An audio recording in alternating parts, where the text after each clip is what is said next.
We probably spend about 80% of our time just razzing around the woods with very little consideration for traction or grip on our e-bikes. Yet, with a little bit of thought and technique, there could be that opportunity to gap your mates and get the edge.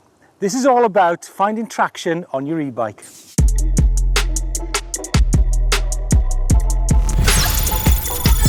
Today we're going to cover the 5 basics when it comes to finding traction on your e-bike. Body position, tyre choice, line choice, momentum, and of course cadence. Now I'm going to start off with body position, and we can have body position which is too far forward, too far back, or just in the right position. Now this is an example of too far forwards. You just break traction really quickly. Okay, second approach is being too far back on the saddle of your bike. What we'll find will happen is that front wheel will start pawing the air, like so. And finally, what should be the correct position is the central position, remaining quite vertical. Remember, your seat and your gear needs to be right before you do this. And hey presto, pretty easy. Now that might sound oh so simple. Don't put too much on the front, don't put too much weight on the back, and keep it central. But the key thing to finding traction on hill climbs is you need to anticipate the hill and the ground conditions ahead of you. So that means you're going to be continually looking to shift your weight forwards or rearwards to keep that tyre biting into the ground. Now the second thing I want to talk about is cadence. Now I always talk to my daughter about this, to keep on spinning a higher gear. So I'm just going to show you the implications of being in too high a gear and too low a gear. Okay, so in this example, I've not anticipated the hill ahead of me. I'm in the wrong gear, I'm in too high a gear, and you simply cannot rely on the motor to get you up that bank. No chance. Okay, this time I'm playing what's ahead of me. I look what's there. I've shifted down a gear, I'm in first or second, and I can simply spin this bike up that hill. So much easier.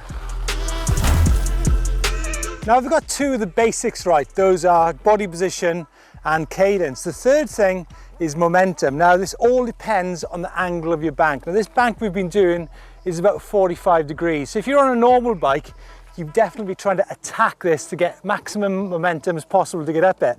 On an e-bike, it's a little bit different. It's more like the tortoise and hare approach. So bear with it, have patience and a bit of confidence.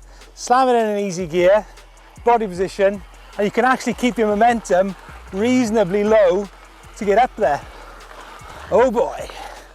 Now there are going to be some occasions where you're going to be tackling quite a steep bank, but there's going to be a step in it, and that requires a different approach. A lot more momentum, getting drive into that bank rather than going in steadily and working your way up the bank. So this is all about higher gear, maximum power mode on the motor, and then just pushing up that bank and try and do it.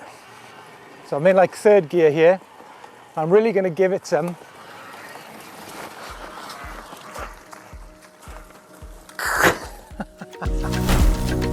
Now, as I mentioned earlier, ground conditions play a key part in finding traction on your e-bike. Now remember, this is a dry weather traction video which we're covering. In winter, things get very, very different. So what I've got ahead of me here is some very good hard packed terrain, and on my left is far looser. There's a bit of industrial slag in there, so that's going to break traction a lot easier than it is on this smooth surface here. So it's all about looking ahead, as I mentioned earlier, planning your climb, and then just going for it.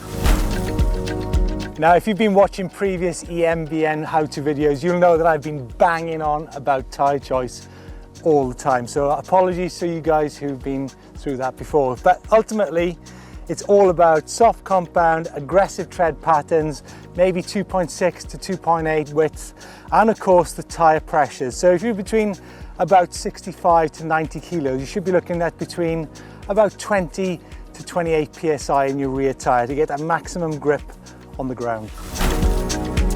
So that covers the 5 basics that you need to really be thinking about when it comes to finding traction on your e-bike. Body position, line choice, tyre choice, momentum, and of course cadence. Now, there's probably 2 other things which you might notice I've missed in that video, and that is seat dropper position and also suspension setup. Now, you can actually climb certain banks more effectively with your seat down rather than up in the air as you would on a conventional mountain bike. So that is something you need to actually figure out for yourselves, and what's going to be the optimum position for you, because that's going to be affected by such things as the seat angle and the suspension design in your bike as well. Now, when it comes to suspension setup on your e-bikes when you're doing climbing, try to do your climbs with the lockout switched off rather than switched on, because you really want to kind of get that tyre maintaining grip with the ground. So if you've got your suspension locked out, there can be a tendency, particularly on rocky ground, for your tyres to bounce up and down just like that.